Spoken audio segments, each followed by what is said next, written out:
Any sister?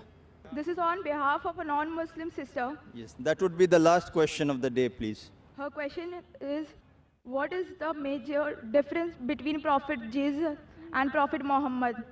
If Prophet Jesus teaches people how to live life and worship God, the same thing is taught by Prophet Muhammad. Those who are following Jesus, are they correct, or should they follow the instructions of Prophet Muhammad? Because Prophet Jesus may come again on this earth, so he could be the last prophet. Sister asked a very good question. She asked the question, what is the difference between Prophet Jesus and Prophet Muhammad? If both of them taught good things to worship the same God, what's the difference? Who should we follow? And Prophet Jesus is going to come again, so he will be the last prophet.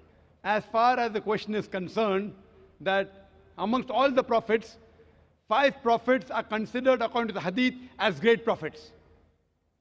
Prophet Abraham, Prophet Nuh alayhi salam, Prophet Moses, Prophet Jesus, and Prophet Muhammad, peace be upon him. So we consider Jesus Christ, peace be upon him, as one of the mightiest messengers of Allah subhanahu wa ta'ala. Before I answer the question, I'll tell you one thing, that no Muslim is a Muslim if he does not believe in Jesus Christ, peace be upon him. We believe that he was one of the mightiest messengers of God. We believe that he was the Messiah, translated Christ.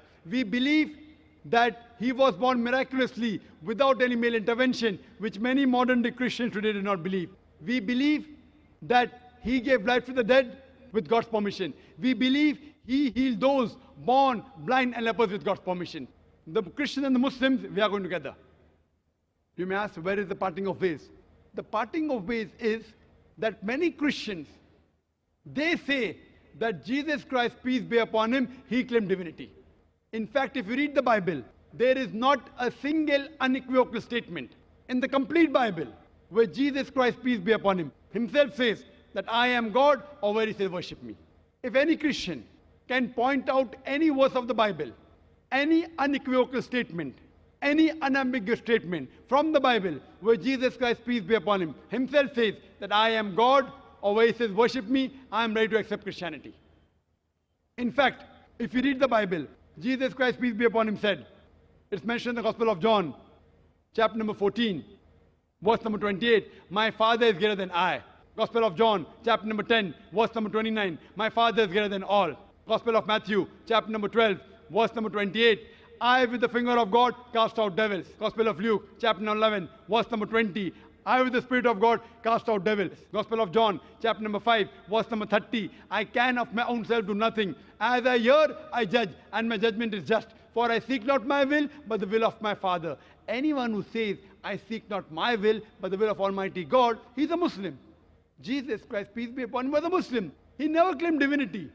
It's clearly mentioned in the Gospel of John, chapter number 14, verse number 24. He said that the words that you hear are not mine, but my Father's who has sent me. It's mentioned in the Gospel of John, chapter number 17, verse number 3. Jesus Christ, peace be upon him, says, this is life eternal, so that you may know there is one God, and Jesus Christ whom thou hast sent. It's clearly mentioned in the book of Acts, chapter number 2, verse number 22. Ye men of Israel, listen to this. Jesus of Nazareth, a man approved of God amongst you by wonders and miracles and signs, which God did by him, and you are witness to it.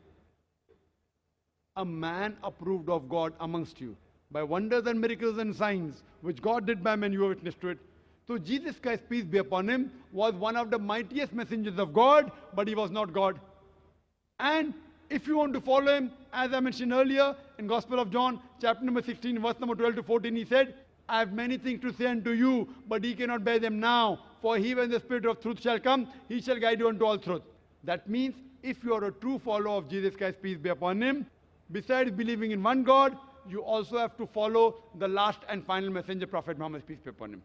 As far as the last question is concerned, that he will come again. So isn't he the last prophet?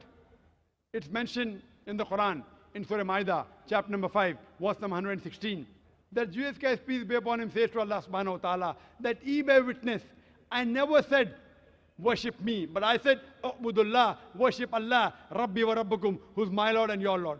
So he will come in the second coming. Why? He is the only messenger of God whose followers as a whole mistook that he claimed divinity. All the other messengers, none of their followers mistook that they claim divinity. Isa alayhi salam, Jesus Christ, peace be upon him, is the only messenger whose followers had a misunderstanding that he claimed divinity. That's the reason in his second coming, he will come as a follower of Muhammad sallallahu alaihi wasallam. He will not bring any new teaching. He will come to testify that he never claimed divinity. He will not bring any new message. The message is complete. Quran says in Surah Ma'idah chapter 5 verse number 3, this day have we perfected a religion for you and have chosen for you Islam and have completed my favor on you. So nothing new can be added or subtracted from Islam. Isa alayhi salam in his second coming, he will come to testify to the Christians. He never said worship me, but Ubudullah, worship Allah, Rabbi wa Rabbakum, who's my Lord and your Lord. So he will come as an ummah of Muhammad sallallahu alaihi wasallam to clarify the misconception among the Christians. Hope that answers the question. Wa akhir da'wana alhamdulillahi rabbil alameen.